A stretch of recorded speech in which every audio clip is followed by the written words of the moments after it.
This is how you figure out which direction your garden faces, which will tell you which direction the sun is going to hit different parts of your garden during the day.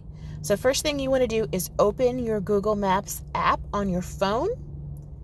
And in the lower right-hand corner, you're going to see a circle with a white diamond and a blue arrow. That is your direction icon. Directly above that, you're going to see a white circle with a blue dot and a lined white circle around it. That is your My Location icon. Tap on the My Location icon. And if the compass rose icon above that is not already on, it will pop up.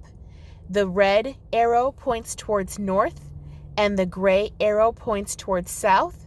So what you want to do is stand in your garden facing towards the garden with the top of your phone facing towards the garden, as close to your house as possible. And then that way it'll tell you as you move the phone, you can see the little compass rose icon changing, and that is the direction that your garden faces. So I'm going to turn this around so you can see right now I've got this facing south because the gray arrow is pointing towards the top of my phone.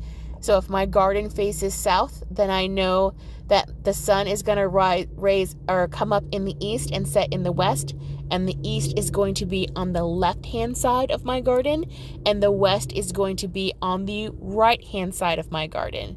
If my garden faced towards the north, then it would be the opposite. So if my garden faces north, then the sun is going to rise on the right-hand side of my garden, and the sun is going to set in the west on the left-hand side of my garden.